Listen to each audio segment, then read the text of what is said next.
Hey everyone, John from Nintendo Life here, and today we're gonna make you have a crisis because the Nintendo 3DS is 10 years old. What? So I'm not gonna have this journey alone. I'm joined with Alex. Hey Alex. Hi John, the 3DS is too old. Ha! Xeon, are you having a crisis too? 10 years is a big number. 10 years ago, I was just finishing high school, and here we are. 10 years ago, I wasn't born. I was 16 10 years ago. We've all seen the picture, John. So if you're watching this video and you're thinking, guys, the 3DS isn't 10 years old yet, well, we're going by the Japanese release date, which was February 26th, 2011. It came out March 25th in the UK and March 27th in North America for $250. Now, I want to go over the launch a bit before we go into our own personal stories, because I think this system has a really interesting first couple of months.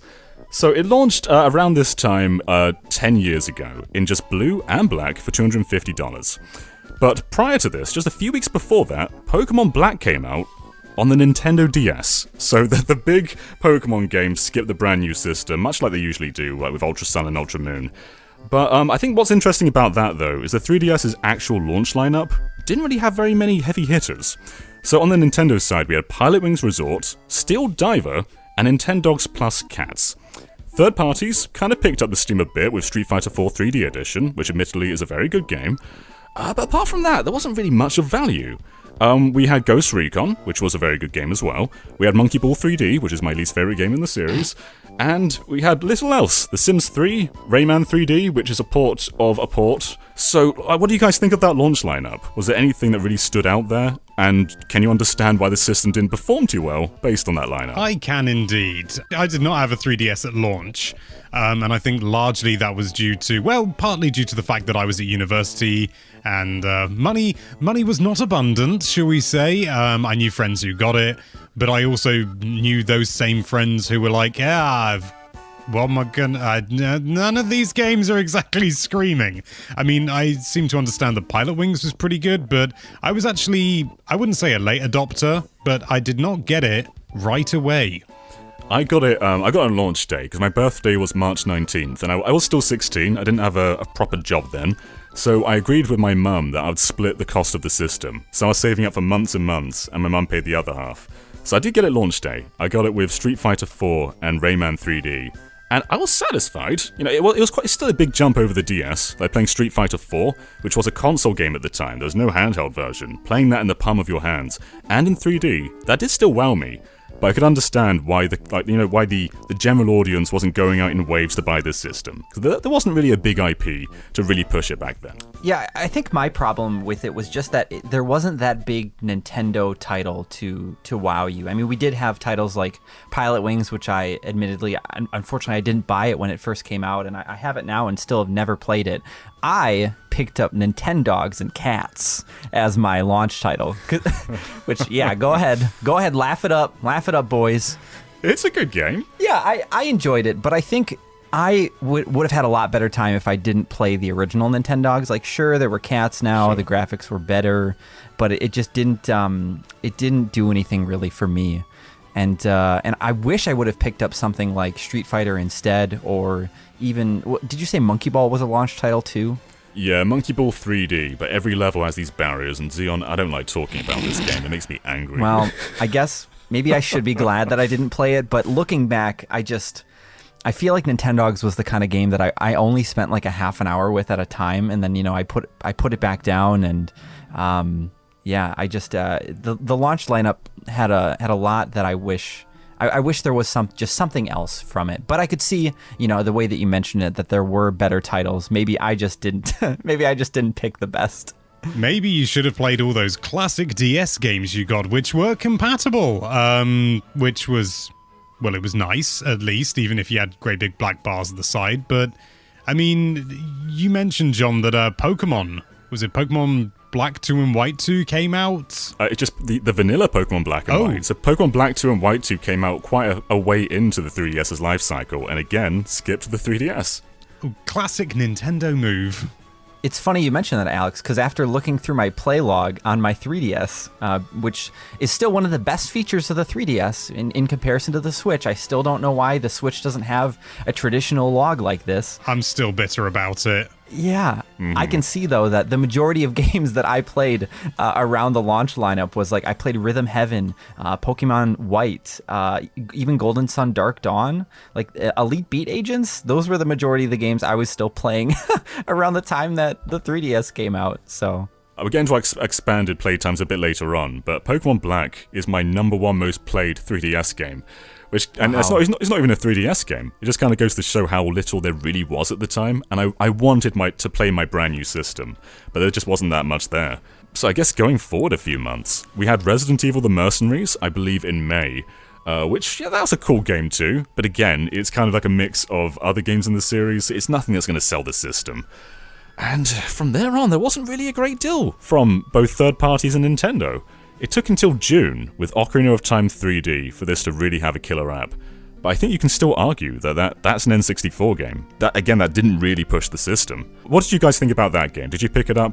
I know Alex didn't, but Xeon, did you pick that up around the... I did, yeah. I picked it up at launch, and I was just blown away by the graphical fidelity of the title. Just it was so smooth, yet it still carried, that authentic feeling of the original game. And I loved being able to sort of, I think you could tap like the L or the R button and go into like the Z targeting mode, essentially, where like the black bars kind of... Oh, with the gyro. Yeah, and then you could twist it around and get these cool kind of angles and looks at the world around you. And I put quite a lot of time into the remake on 3DS, and I loved it. And of course, I mean, we're all itching for a remake, or even just a solid port onto Switch. But yeah, I loved it on 3DS. Yeah, I don't want to downplay this game at all, because it's amazing. It's the definitive version of one of the best games of all time. But I just don't think that this did anything for the 3DS at that moment. And a big part of that was because it was still full price. But Alex, quickly, what are your opinions on Ocarina 3D? I've never actually played Ocarina 3D. Oh. I've played Majora's Mask 3D to completion, but I didn't get Ocarina of Time 3D because it was always demanding a very high price. I was always looking to try and get it for a good price, but it never came down. Eventually, my partner got it for Christmas from, I think, my grandparents. I'm not entirely sure. But by that point, I wouldn't say I was done with the 3DS, but the Switch was just so round the corner. I was far more interested in that, and that was taking up all my time and all my energy. I fully intend to go back to it at some point, but no, I've never played it. But I have played Majora's Mask, so how about that? Well, I think, if anything, at this point, Ocarina 3D was kind of the demonstration of what 3DS could be. Because while it was an N64 game, when you're looking at what the DS was and what the 3DS was, the graphical jump is massive. It could actually do 3D properly, couldn't it? I mean, the DS did have some 3D titles, I'm not going to downplay that, but it was very, very rudimentary a lot of the time. I remember, I think it was Sonic Generations Colors. It was Sonic Colors on the DS. That had some 3D sections, and it looked rubbish. And I know you had the likes of like Super Mario 64 DS, and that was fine, but it looked rough. The 3DS, huge leap. And this was when the Wii was still present. The Wii U wasn't out. And I'd say that Ocarina 3D looks like something that you could have had on the Wii. And that was impressive, that the handheld was basically in parity with the console. And that's interesting too, the perspective that you bring, Alex, of not getting a system at launch. Because I know John was kind of already leading into this, it sounded like, but I forget that the 3DS launched, at least here in the States, for $250, I believe. And when you compare that, a Wii back in 2006 was, I think it was also $250. And that's just such a high price to ask for a handheld system, which kind of led Nintendo into a not trouble, but sales wise, it just didn't do. It wasn't pumping out the numbers that they were hoping, was it? I mean, this was marketed very differently to the DS. I think you could get a DS for $100 at that time, maybe even less than that. So for the successor to be more than double the price is a huge ask, especially when the games aren't there.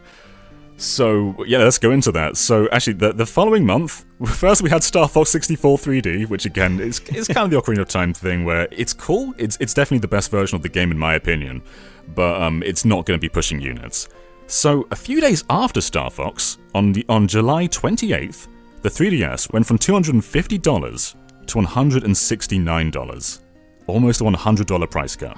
Bit of a drop, isn't it? I remember, I'm pretty sure I was still at the game store. I was working at GameStop at the time that this price cut happened. And like I said, too, there were tons of, people that weren't buying into the 3DS at the time. I remember a lot of my coworkers weren't picking them up just because they didn't have the killer app for the 3DS, because you could still play so many DS titles on your budget $100 system. But I remember this pushed a lot of people over the edge to finally get one. And I remember them talking about it and saying that this was kind of, they were going to basically lose on selling 3DSs for that price, but it felt like the right thing to do, and it seemed like it helped in the end, because I remember, a lot more people started picking up systems because of that, just the price cut alone. So, and that was so much money, and it felt bad to anyone that had bought one prior as well, because you said how far into launch was it that this It launched in March, and it got the price cut in late July, so we're talking 4 months. Wow. Yikes. Wow. So what I love about this story, too, is the late Satoru Iwata took a pay cut of 50%, so his annual income was halved to make up for the losses of the 3DS. And I think that just shows what a great leader he was. He was. I miss Satoru Iwata something fierce. Yeah, there's definitely something that, he was always doing something for the company, and he was always right in the forefront. We're always seeing him, and that's a great example of just his leadership. And also as an apology, people who bought the 3DS prior to the price cut were part of the Ambassador program. So you would get 10 NES games and 10 GBA games. And what's funny about that is GBA was never distributed via the eShop, so this was the only way you could play GBA games legitimately. So that was kind of nice. They reset the system every single time you boot them up, but it was still nice. Yeah, it was a strange feature. I never really played many of them myself, as being somebody who has had Nintendo in their life, their whole life. A lot of those titles just felt like I'd already played them before, or some of them, we'd already played them in Animal Crossing on the GameCube or bought them on the Wii. It was so strange, but I don't know, maybe it was just like a quick move on Nintendo's part, like hey, one of our programmers figured out how to put Game Boy Advance games on 3DS. Oh, do it! Just send them out. Who knows why this happened. Just to the ambassadors. Yeah. Nobody else. Yeah. It's such a strange decision. Yeah, but it was nice. Yeah. All right, I'll end our retrospective journey soon, and we'll go on to our personal adventures with the system, but I think this part's very important. So we've got the price cut. Next, we need the games. And we had 2 heavy hitters at the end of the year. So on November 3rd, we had Super Mario 3D Land, and on December 1st, Mario Kart 7. We had one game that basically justified stereoscopic 3D, and another one which was just, one of the most impactful franchises you can put on a system. So I think those, along with the price cut, basically saved the 3DS, and they made it into not one of the most successful Nintendo consoles, but definitely a very successful one. I remember getting Mario. Admittedly, I got it late, at the point of release, I didn't even have one, but I remember getting 3D Land and indeed Mario Kart 7, not at the same time, but 3D Land I've always loved. It's just a really enjoyable Mario game with, a slight twist. It's just really good fun, I think, is the simplest thing. It's got a joy about it and a certain simplicity, but at the same time it's doing something sort of new, not like 100% new, but certainly a little bit new. And Mario Kart 7, it was just, hey, this is a damn good Mario Kart game. And after Mario Kart DS, which was also excellent, it just felt like, whilst not a huge step up, it just felt like they'd really refined things down to a very good point, and then they would do that further with Mario Kart 8 and then Mario Kart 8 Deluxe. But yeah, Mario Kart 7, brilliant. 3D Land was just that system-defining game they needed, because up until now, the identity of the 3DS was 2 64 remakes and just a bunch of, sort of sporadic third-party games. But this was a game where you could have 3D Mario in the palm of your hand. And I know we did that with 64DS. I don't think it was quite the same thing. This was like having Galaxy in the palm of your hands. If you look at 3D Land and Galaxy, they look like distant cousins. They could very easily come from the same... Cut from the same cloth. Yeah, they're cut from the same cloth, absolutely. And it's just this new style of 3D Mario too, one that feels very suited to a handheld. Like these nice pick-up-and-play bite-sized levels. So, yeah, what a game to really save the system. And as you said, Mario Kart 7, it was like Mario Kart Wii, but more balanced. There weren't items flying everywhere. In fact, that was delightful. I was very happy to get rid of just, blue shells and bullet bills everywhere. It was a nice entry. I never liked Wii. Do you remember Mario Kart 7 had a first-person mode? Yes! You press up on the D-pad really? and you can sort of steer with gyro. Yeah, you could steer it with the gyro controls. It was worthless. And Waluigi Pinball's in the game, but Waluigi wasn't. Yeah, but they did have the Honey Queen, so, That's true. it all balances out in the end. After a quick Google search and looking on Wikipedia, it turns out, believe it or not, Mario Kart 7 is the #1 selling 3DS title, selling 18.92 million units. I can't say I'm fully surprised, but, Mario Kart always sells like absolute gangbusters, but I'm surprised it's not more copies, if that makes any sense. I mean, when we've seen things like the Switch, Animal Crossing New Horizons has already sold, probably at this point, well over 20 million, maybe 25 million. It's over 30 million at this point. Oh my word. Wow. So the most popular 3DS game, only sold 18 million? I'm just surprised, that's all. Yeah, I mean, the Switch software rate is crazy. People are buying a lot of games, far more than most other Nintendo systems. So I think this is kind of an anomaly, but still, the Nintendo DS had much larger numbers. But yeah, the 3DS wasn't quite the same tier as DS. It was definitely behind both Wii and DS, and Switch has overtaken it already. Woof. That doesn't mean it sold poorly. It just means that it wasn't quite the huge raving success of other systems. And the impressive thing, too, actually looking at this now as well, is I'm assuming they're including these numbers, but Mario Kart 7 was included as a pack-in title here in the US with 2DS XLs, or the new 2DS XL, rather. And Pokemon X and Y, granted, I mean, that's including both those titles, is only a little bit behind at 16.5 million units. So it's super close, too. And that, I don't believe, ever got a pack-in bundle. Actually, it might have. Had a limited edition, I believe. Yeah, we don't have to go on long with that anyways. But it's interesting to look at these numbers and just see what actually was the best selling. I guess just to wrap off this retrospective, I just want to show you how well the 3DS went from the years on. So in 2012, we had games like New Super Mario Bros. 2, we had Resident Evil Revelations, Animal Crossing New Leaf, Bravely Default, Kidicarus Uprising. Next year, we had Pokemon X and Y, A Link Between Worlds, Luigi's Mansion 2, Shimagami Tensei 4, Mario & Luigi Dream Team. The games just kept on coming and coming year after year. And one thing I always find surprising too is the 3DS revision came out 1 year after the 3DS. So the 3DS XL came out on July 28th, 2012. About a year and 3 months after the original system, which that's so quick. I feel like that was a very much needed revision as well, because the original 3DS design, I don't know how you guys feel about it, but it hurts my hands to play because it's just so rectangular and the edges are so sharp. When the 3DS XL came out, I feel like I was playing my system a lot more. It was a proper Uggo, the original, wasn't it? I mean, it was so shiny and basically glittery. I never liked it. And it's sort of angular. I think I could get what they were going for, but it just didn't work. It looked like they tried to sort of carve it out of some sort of emerald, but it looked like you then just dipped it in plastic. I never liked the 3DS's original design. The 3DS XL, far better.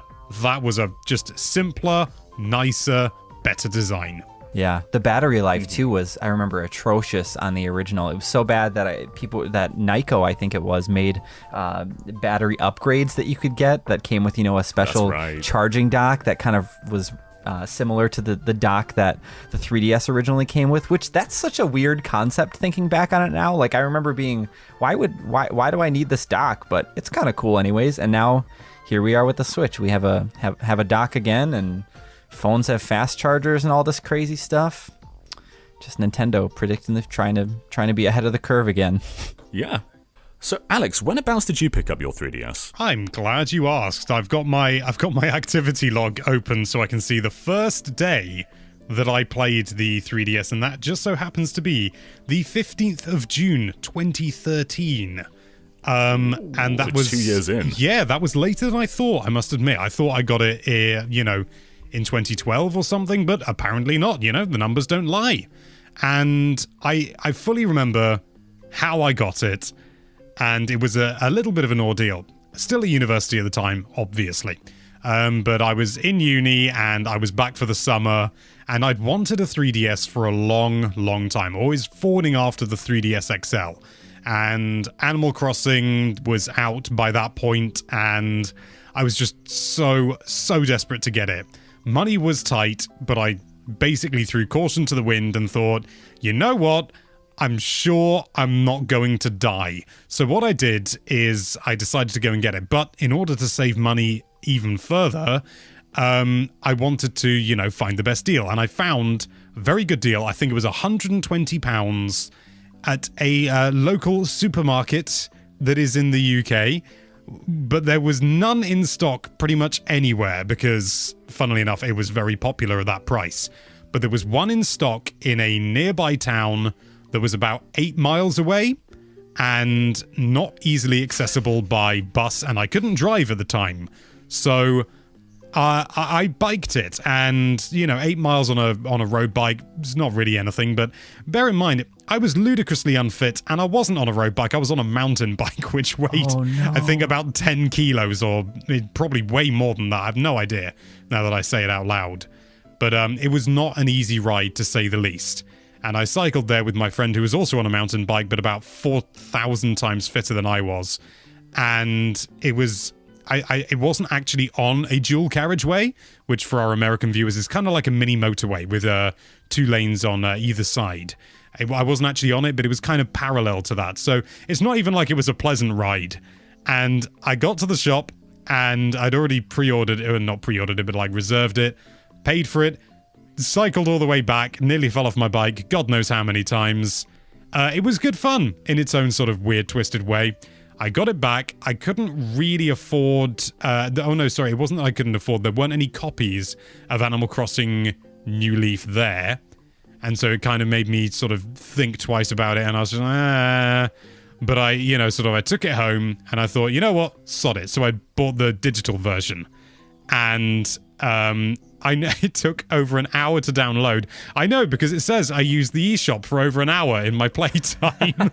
I was just there, staring at it, seeing the little blobs go back and forth and going bling, bling, bling, bling. And that noise is ingrained into my brain because I wanted to be able to play it as soon as it was ready. And in order to do that, I just kept the eShop open. And eventually it finished. My Wi-Fi wasn't brilliant at the time at my parents' house where I lived. And eventually it was done, and I played Animal Crossing, and it was just...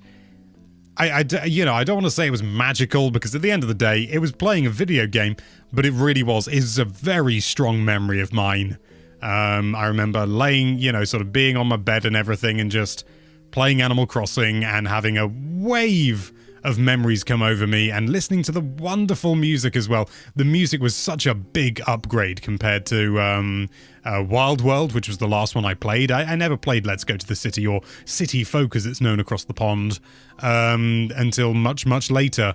Although I did buy it when I was at uni, and I think I played it for about half an hour. Anyway, unrelated. It was a big deal, and that's how I got my red 3DS XL that I then traded in for a new 3DS later down the line. You biked all that way just to trade it in. Yep.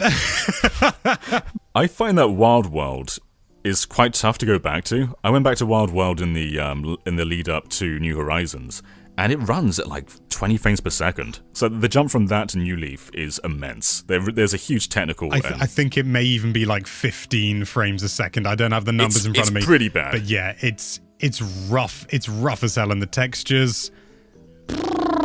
It's not a good looking game, and it's even worse when you play it on the Wii U. They released it on the Wii U. Oh no. Why?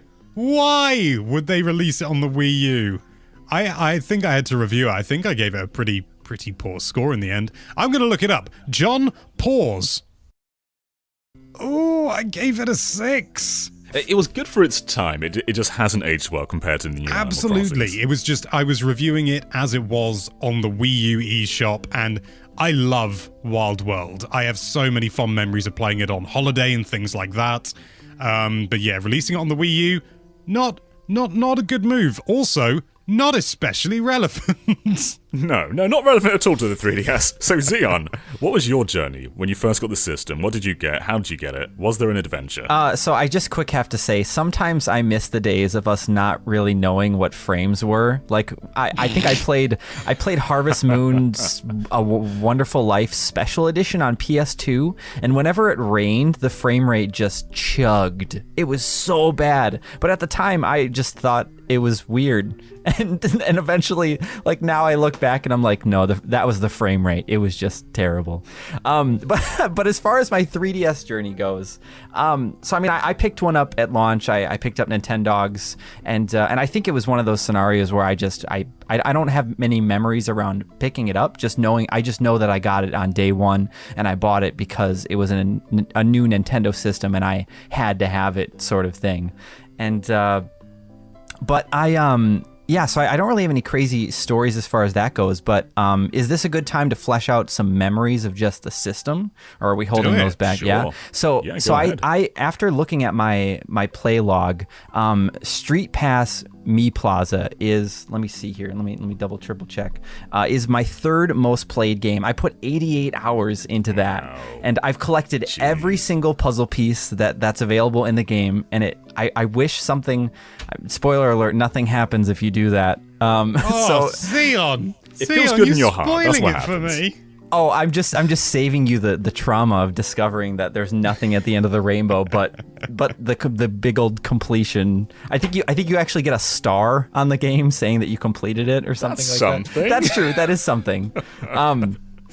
But yeah, that's honestly where I think I had the most fun with my 3DS was, being at the game store too and having people bring in their 3DSs to Street Pass with us, or even just taking my 3DS to a convention, whether it was like an anime convention or a comic book one, or even taking it to a local video game store. I felt like Street Pass made me take my 3DS with me everywhere I went, and Nintendo was always doing so much with it too. They were sending out little they would send out little special Miis for different events, like when Ocarina of Time 3D came out. I think they either sent out Miyamoto, Aonuma, or Reggie or something like that, and everybody who had their 3DSs connected to the internet got that Mii, and it was just like you Street Passed Reggie or Bill Trinan or whoever it was, and it just felt like such as a Nintendo fan and a player for all those years, it felt like such a cool way to celebrate the game, and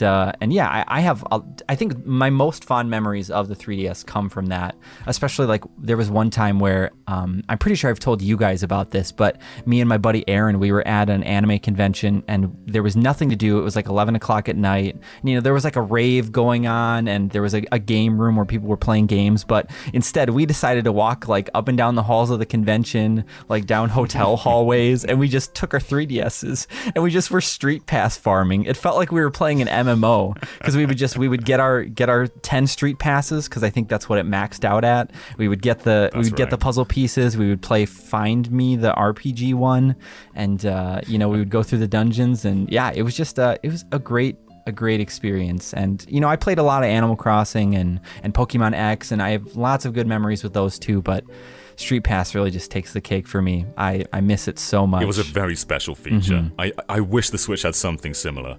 I lived in quite a small town growing up, and so I didn't get very many Street Passes. I'd take my 3DS to the town centre, and sometimes I'd get like one or two. But when I did, it was just all the more special, because I knew there was someone else in this town who had a 3DS. But whenever I went to like somewhere like London, like somewhere more populated, I'd take my 3DS with me, and within moments, you'd get a hit. And it was so jarring, because I was never used to that. And so I think I went to the Zelda Symphony of the Goddess concert, and I took my 3DS with me, and they were just Nintendo fans, of course, everywhere. And every single time I lifted up the 3DS lid, there were 10 more hits. So I missed that social aspect so much, because it made everyone sort of feel connected.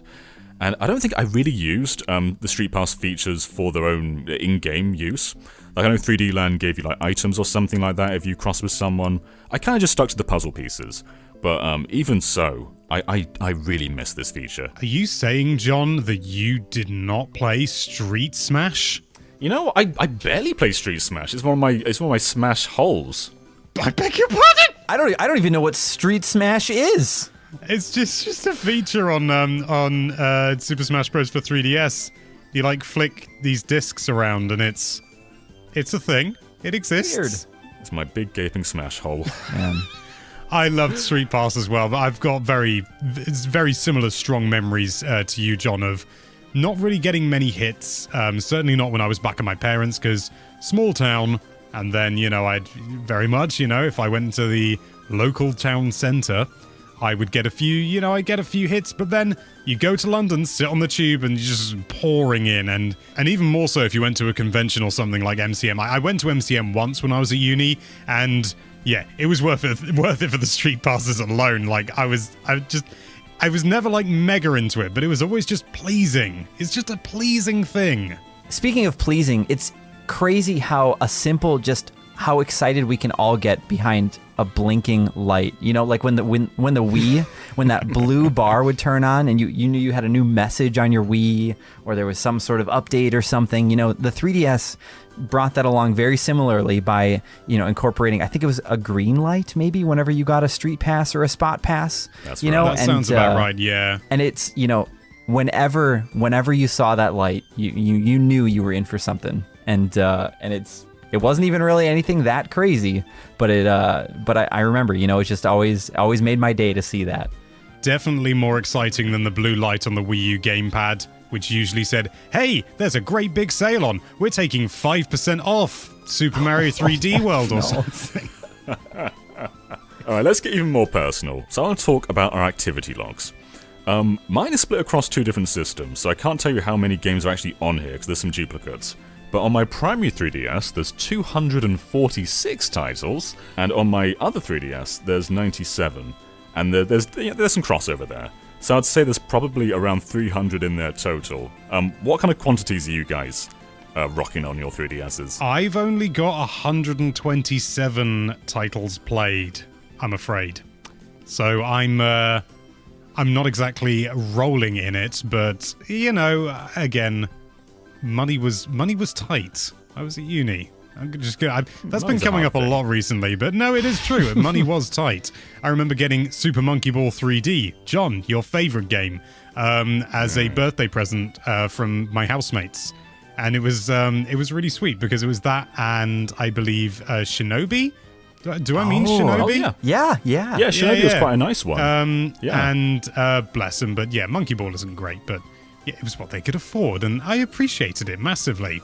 But yeah, no, I was definitely of an age where money was not abundant, so I didn't get nearly as many games as I would have liked.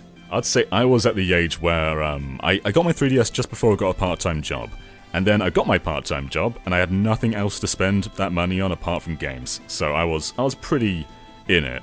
And I was starting up my own sort of YouTube channel at the time, so I'd rent a lot of games to review them. So I think I was part of, it was called Love Film at the time, which I'm pretty sure is gone now. And I'll just get a bunch of 3DS games through that. So I've got stuff like the Rabbids Time Machine game. I can't remember what that's called, but there's a bunch of weird stuff that I rented to review. So Sion, how much is on your activity log? So I have 137 games, but a lot of those are actually, I think, some of like the little, like the videos that you could watch on the 3DS as well.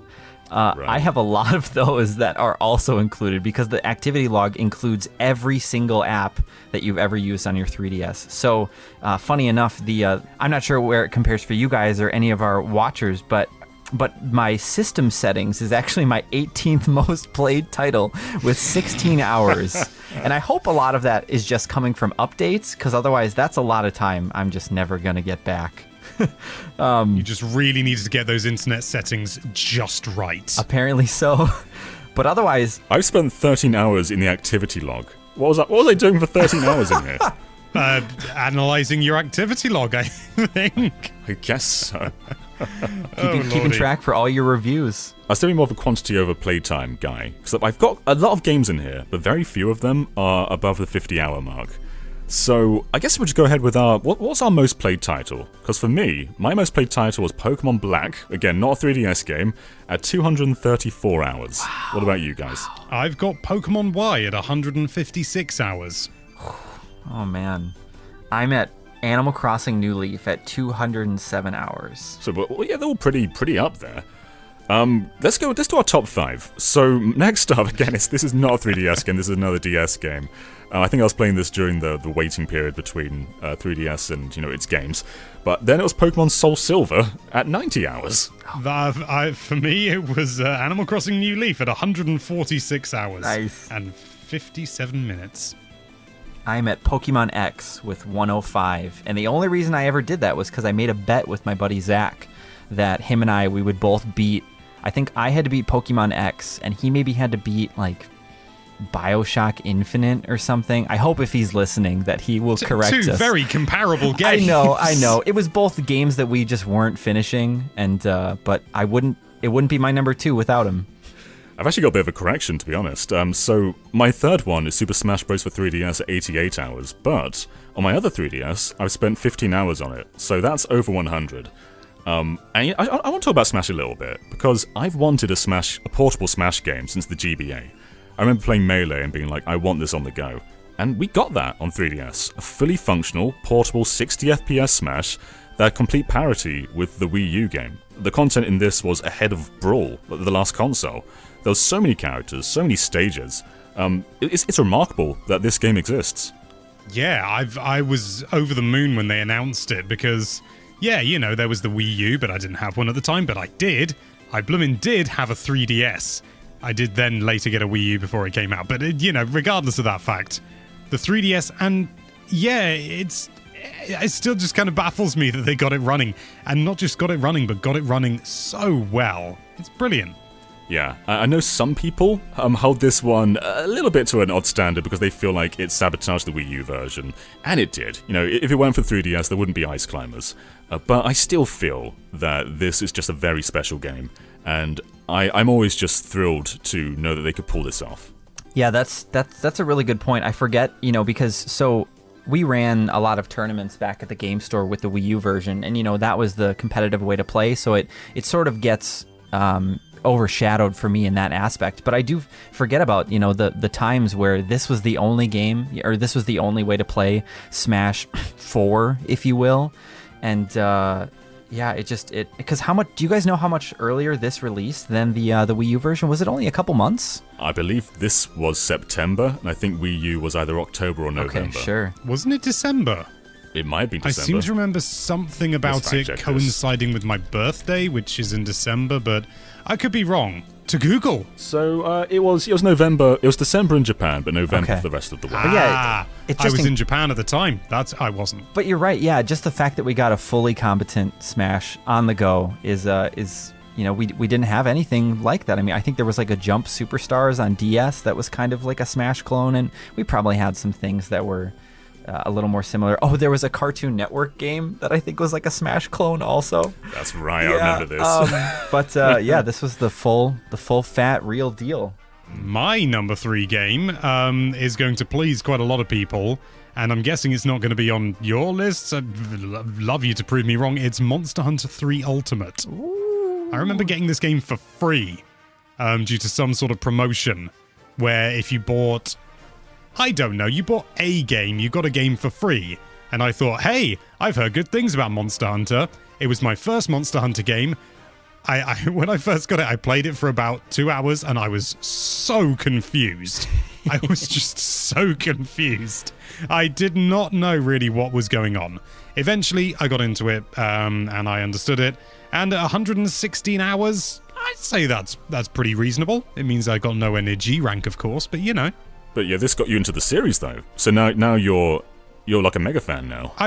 Mega fan maybe. I'm a super fan. I'm a super fan. Just a little bit below the tier. Yeah. But yeah, that's still it got you on your Monster Hunter journey, which is still a very cool thing. Yeah, absolutely. And I think it may potentially be certainly when this combined with the Wii U version, which I played a lot as well, because you could transfer your save data between the two. It was so cool. Oh, yeah. And you could have like cross-play with the Wii U version as well. So me and my housemates, we used to play Monster Hunter 3 Ultimate between 3DSs and Wii U's and everything. It was brilliant. And I think combined I probably got 150 hours easy, maybe even pushing 200. My Wii U's not out, so I don't know. Are there any other Monster Hunter games in your top 5, out of curiosity? Not in my top 5, but number 7 is Monster Hunter 4 Ultimate. Okay, so how do you feel about those two? Like, do you think 4 is the better game? Because you clearly spent more time with 3, but is that just because it was your first one? I think it's just because it was my first one, and by the time 4 came around, I was doing stuff with Nintendo Life. So my time for video games was significantly more split, should we say.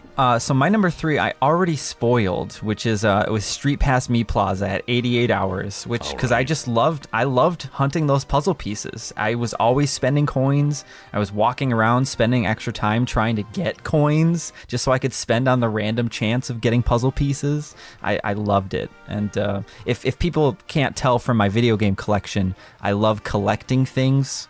And Quelle surprise! I know, and I don't know who that is or what that is, but I'll take your word for it. I think I understand it. But I kind of wanna since I already talked about that one, my 4th and 5th, if I can, are both RPGs. And the 4th one is actually really close to Street Pass in hours wise. It's Shimagami Tensei Devil Survivor Overclocked. I have 83 hours in at that. And that was, so a lot of my friends at the time were playing like Persona 3 and Persona 4, and this came out pretty close to the launch window of the original 3DS, and it was a Shimagami game. And so I was like, I totally, like, this is what I want to get into. The main character is super cool. It kind of reminds me a little bit of The World Ends With You, and it's a tactical RPG. And I actually cosplayed the main character on multiple occasions. And so maybe I'll pull up pictures of that. We'll see. And then Fire Emblem Awakening, I had 60 hours in as well. And that's that. You know, I forget about how much the 3DS did for certain game titles, you know, like Monster Hunter. I mean, it was kind of like a PSP title for so long, and then eventually it came over to Nintendo, and it garnered all these new fans like Alex. And same with Awakening. Without Awakening, you know, or even just the success of that game, we might not have the Fire Emblem series anymore. It might just be kind of... They went out and said that if that game didn't perform well, that could have been it'd be the next Advance Wars or any other tactical RPG that we just don't see anymore. And you mean like Codename Steam? Oh boy, I can't believe Codename Steam wasn't more disastrous for the series as a whole. I kind of liked Codename Steam. I'm not gonna lie, but I can see why it didn't do mega bucks. And I never played it, so I can't speak on the matter of its quality, but I just know that it didn't sell well, and that had to have hurt Nintendo's view of maybe not of the genre, but of just trying new things, which is unfortunate. But yeah, I'm so glad that the 3DS was able to, you know, kick back some life into some of these games, or even just give these games the opportunity that the Wii U didn't give them.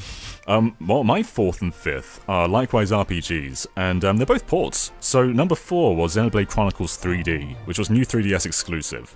And I want to defend this game a second, because whenever people talk about this one, they go, oh, it's ugly, it's unplayable. And you know, I feel like that this is a really good port. I played Xenoblade a bit on the Wii, and I didn't quite get into it. I think I got like 20 hours in, and I liked it, but it didn't click. I played this on 3DS though, and I think suddenly being able to put the system down whenever you want kind of evolved the game design for me, and having this huge, sprawling RPG on this tiny screen was impressive. And yeah, it is downgraded, the visuals do look worse, but I think when it comes as an overall whole, when you're in a field and just walking around, that doesn't matter so much. So I think this was just a really fun and playable version of Xenoblade. Did either of you guys play the new 3DS one? I didn't know. I did play the Wii original and obviously the Switch version, which recently came out. But the 3DS version, I just know. I think, even though I was with Nintendo Life at the time, I think there was maybe... Oh no, I know why. We only had a capture unit for the original 3DS. We didn't have a new 3DS capture unit. Oh no. So we couldn't capture it. We couldn't play it. So yeah, because that was one of those games that was only playable on the new 3DS, right? Not like Hyrule Warriors where you could play it kind of between both. Needed that power. I mean, technically you can play Hyrule Warriors on the original 3DS, but just runs like it comes with a health warning, I think. Yeah, and then they made Fire Emblem Warriors exclusive to new 3DS, which was the right call, because it does not run... Hyrule Warriors does not run at all well on the original platform. But yeah, did you touch Xenoblade at all, Xeon? I did not, but it's interesting to hear that you... So, I mean, I bought Xenoblade on... wow, there I go again. I'm going to say it how I say it. I bought Xenoblade on Wii, and what have you guys done to me? We've anglicized you. I bought it on Wii and never played it, and I skipped the 3DS one.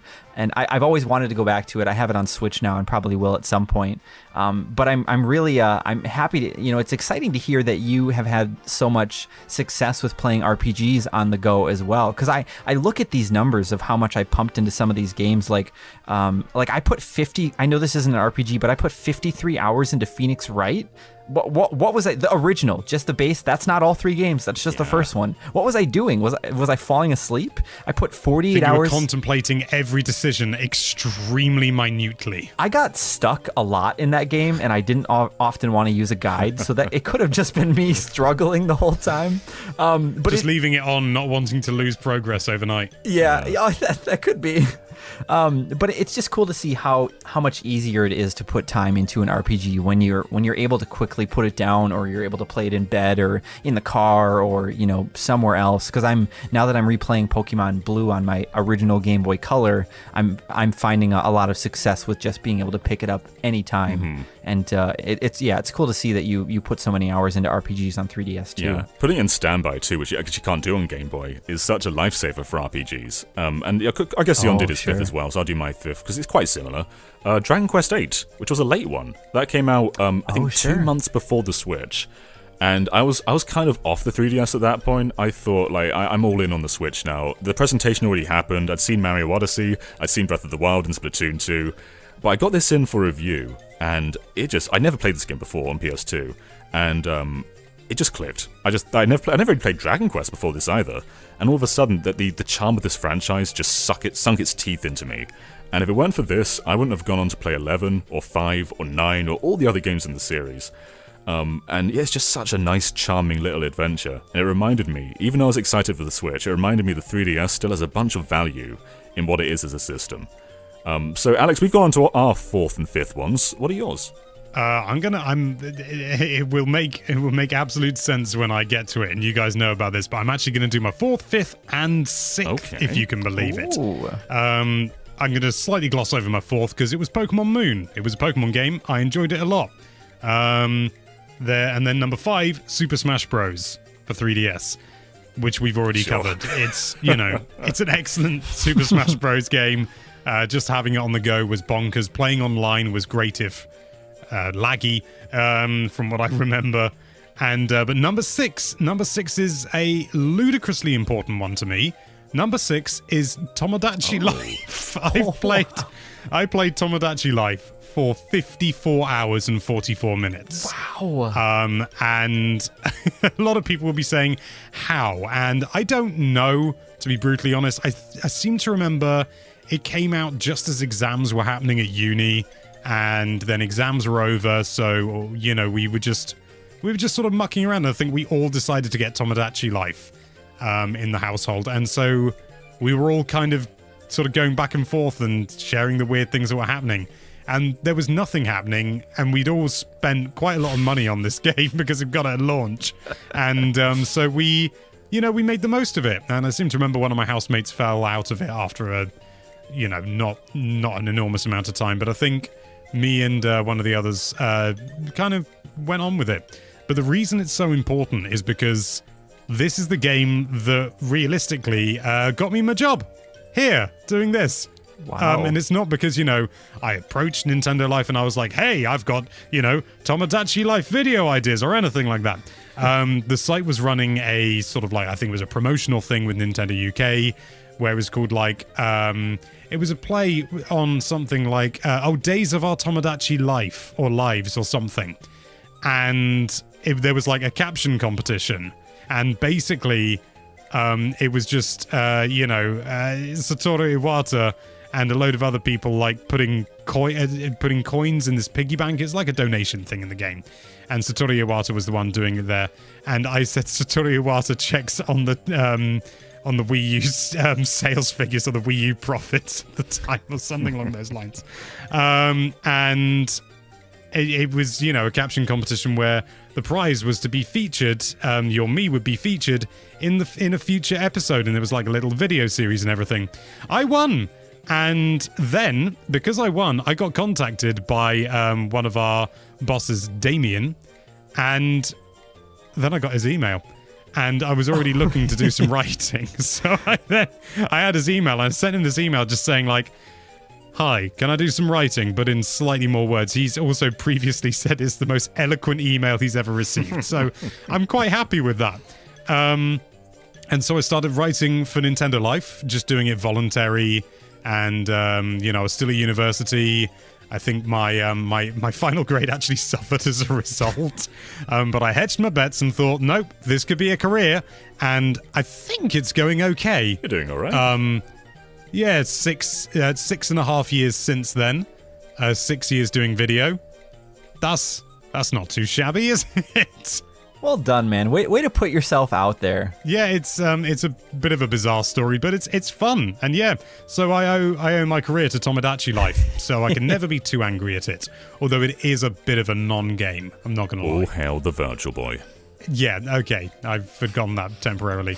It's the best game ever. I've changed my mind. I do want to talk about one game, because I don't think it's going to come up otherwise. That's Kidicarus Uprising. This game was revealed. This is what debuted the 3DS at E3. This was the first game we ever saw. Came out in the second year of the system's life, and it revived Kid Icarus. This game had been dead for, I believe, 2 decades at that point. The franchise was just kind of remembered through Pit being in Brawl. But then Sakurai, the director of Smash, got his hands on the IP and turned it into a shooter. I played this for nearly 50 hours. And I feel like the single player component is just so full of life. It's like a cartoon brought to life. It's just so compelling. And then the multiplayer sort of takes that and elevates it into its own thing. And I think a lot of people sort of look at the 3DS and they think about this game. And yeah, I can see why. It's a very special revival of a beloved IP. And if anything, it made it better than it ever was. Because I like Kid Icarus, but I'm not a mega fan. Uprising, though, I adore this game. I unfortunately never. It's one of the glaring. Oh, damn it, Zion. I was hoping you'd be able to take the weight of this, because I've never played it. They've got to remaster it for Switch so you guys can play, because you got to believe me, it's a brilliant game. The one thing, so since you put so many hours into it, I remember, I'm not sure if I was still at GameStop or not, but I remember a lot of people complaining about the controls at the time. How did you feel, especially putting 50 hours in? Yeah, they are divisive. I'm not going to sit here and tell you that it's intuitive, because it's not. It is a bit uncomfortable, sure, but you do adapt to it. And there's these goddess powers they have in the game too, which you can use as a crutch. So you don't always have to be flicking the screen all the time. And I think that's what got some people. But if you do lean on the goddess powers, that makes it more comfortable. And in my opinion, it makes it a better game.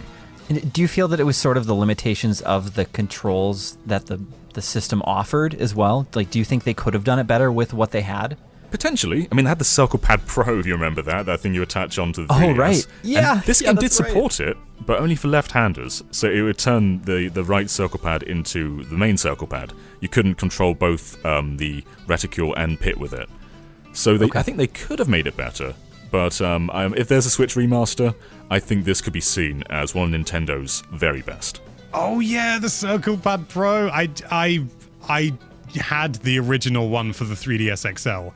And yeah, it's kind of a bizarre thing in every way, shape, and form.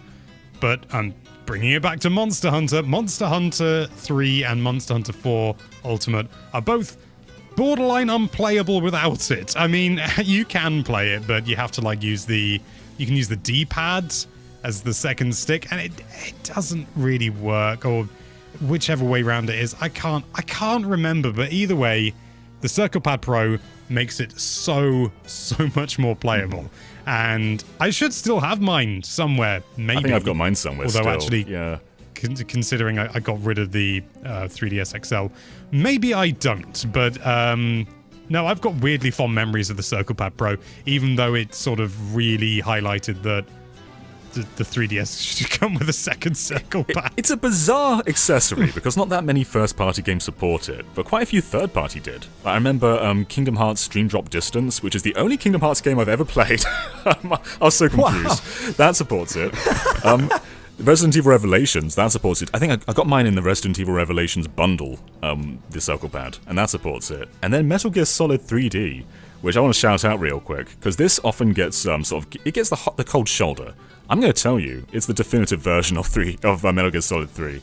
It has the Peace Walker mechanics, so you can crouch while walking, you can aim and move at the same time. Like, gameplay-wise, this is better than the HD version.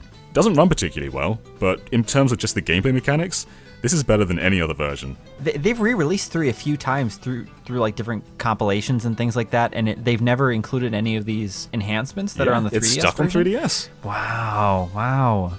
Yeah, Do I remember, did this version, I know Twin Snakes had some Nintendo-themed content, but do you know if the 3DS of Metal Gear Solid 3 had any, like, special... Yeah, we included this in our Nintendo third-party crossover video. So they had, in the PS2 version, they had these frogs that you had to go around and shoot, and I think that would give you some special costume at the end of the game. And on 3DS, they replaced those frogs with Yoshi. And when you shoot him, he goes... That was a bad Yoshi impression. When you shoot him, he does that. That sounds odd. That sounds oddly violent. It sounds like that sounded like the sound of a dying Yoshi. Oh, let me tell you the coolest thing about this version, actually. So this has full stereoscopic 3D support, but there's some part in Metal Gear Solid 3 where Snake loses his eye. He gets the eye patch. And when that happens, during the cutscene, the 3D effect is disabled because he has one eye. I think that's the coolest thing. Way. That's such a Kojima thing to do. That sort of ludicrous level of detail. I do want to say, by the way, I completed Resident Evil Revelations on 3DS without the circle pad. Oh, did you? It was alright. Yeah, but like before that, 4 and 5 didn't have moving and shooting, and Revelations was the first Resident Evil game, apart from Mercenaries 3D, which allowed you to strafe. So I guess it's not necessary, but I'm sure you had a worse time with it, though. Yeah, I could see how much better it would be with it, now that I'm thinking back on it. So I'm sure we can shout out the library forever, but are there any big games you want to talk about before we start to wrap this up? The eShop. Sure. What about the eShop? That's my 9th most played game. Somehow I've played the eShop for 40 hours. I guess that's just downloads. It must be. Yeah, I think I have like 20 some hours into the eShop as well, but I guess when you're just waiting for things to download. A Link Between Worlds, I think, is a huge one. It's now seen as one of the very best Zelda games. And I at the time, when you saw this, I think it wasn't even titled A Link Between Worlds. They just sort of said The Legend of Zelda, and that it was a sequel to A Link to the Past. And we saw Link in this 3D environment, in the same overworld from the Super Nintendo game. What were your thoughts when you first saw that? I don't know the first moment that I actually saw the game or discovered it. I know, like, Alex and I were kind of talking a little bit earlier about, when... how now that we're in the industry, we kind of know when everything is going to come out, like we see the trailers first and things like that. And I think A Link Between Worlds might have been the sort of game where I found out about it a little after it was announced. But I definitely, I've never been the biggest fan of A Link to the Past. Like, it wasn't my first Zelda game. And it's not that it just doesn't hold the biggest place in my heart in comparison to Ocarina of Time and things like that. But it is definitely a beautiful game, and I could see where lots of people, which I feel like one of you guys is going to talk about this potentially, about your feelings, but I could see how it would do a lot for a lot of Zelda fans. I am a big Link to the Past fan, and when I saw this, I thought, there's no way that this can ever deliver, because they're taking one of the most influential games of all time, and they're just kind of doing it again. And my expectations were pretty low for this.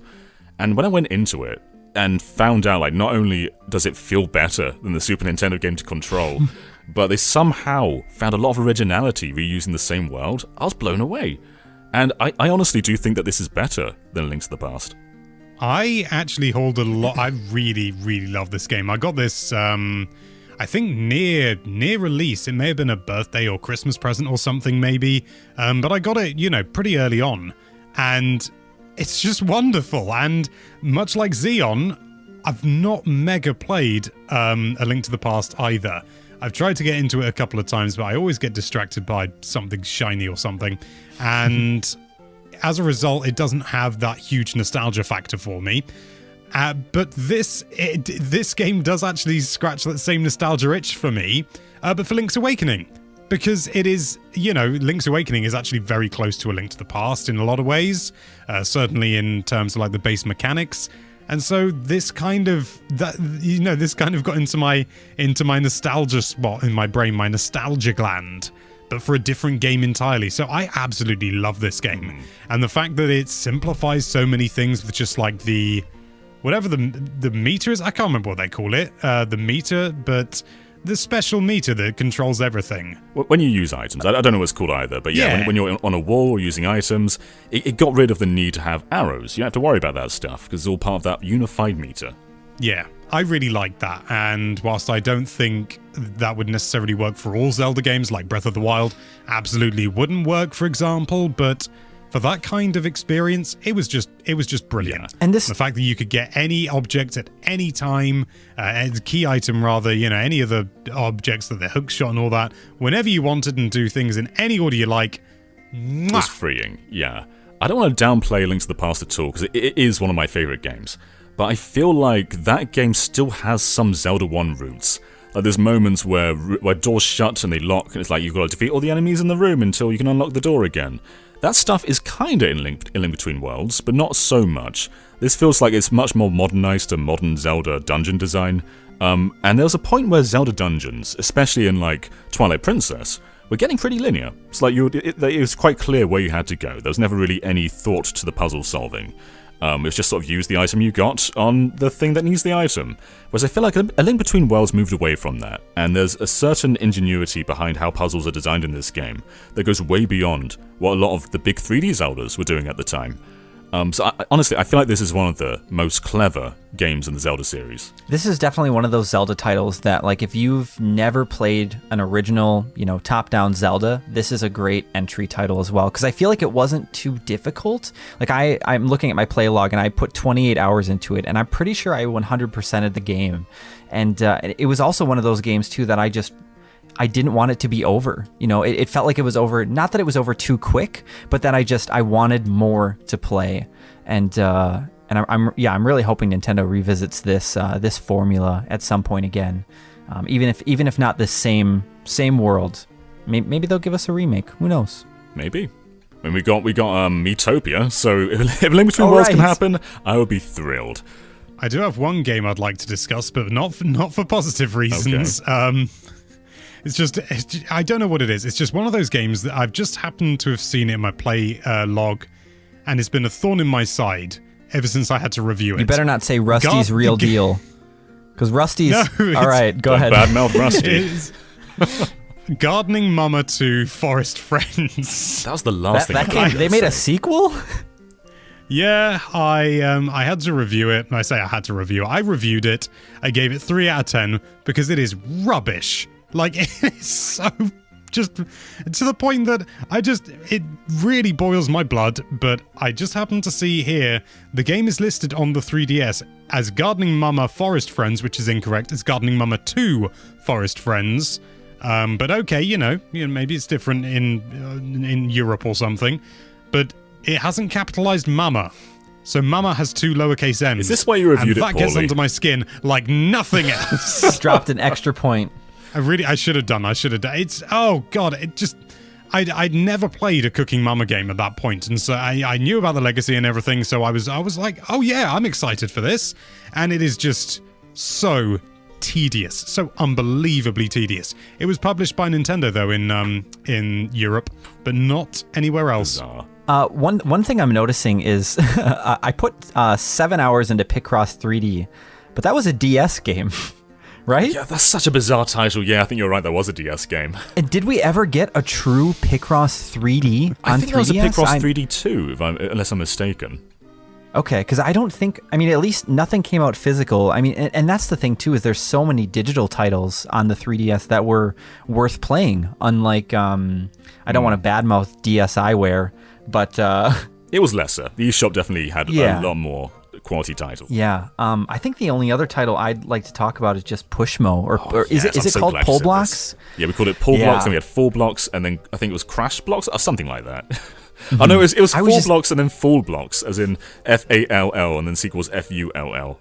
So good brand. Yeah, It's when, people like to describe puzzle games as addicting from time to time, and I feel like this game kind of nails that right on the head, just because you want to fall back in and keep trying to complete the puzzles, because it very much it slows you into the mechanics, but then it starts to, it doesn't ramp up the difficulty crazy, but it's a slow build, and it makes you feel good, and it really took advantage of the stereoscopic 3D of the system as well, because if anyone who's watching hasn't played the series at all, you basically pull these blocks or these different shapes out of this wall towards the screen, and then you're able to climb up the blocks, and essentially there's like a flagpole located somewhere near the top that you're supposed to reach, and then you've completed the puzzle. And it's very simple, but because of the 3DS feature, it really kind of amplifies the I would say the immersion of the game, where, because they made one on Wii U as well, but I don't think I ever actually played that one, or if I did, I didn't put as many hours into it. Okay. Yeah, the cool thing about that one is they allowed you to actually share levels via a level selector, whereas pull blocks on 3DS had QR codes you had to scan. So you can still share levels, but you couldn't like search for them. That feature's dead now because it was tied to Miiverse, so you can't do that on Wii U anymore. Oh, no. But yeah, that was cool. And this was made by Intelligent Systems, the guys behind Fire Emblem. And it was definitely a high-profile game. I feel like the sequels were lesser, in my opinion. Like, the original Pull Blocks was my favourite, and then the others tried new things, but it wasn't quite as solid as the first one. Yeah, it really showed off, kind of, sort of like in the ways that Ocarina of Time 3D and 3D Land did. It showed off what you could do with 3D in a different way, unlike Face Raiders, which I guess use more AR, but... Yeah. Well, yeah. I think we can talk about this system forever, because we're talking about an entire library here, and there's going to be games that we miss.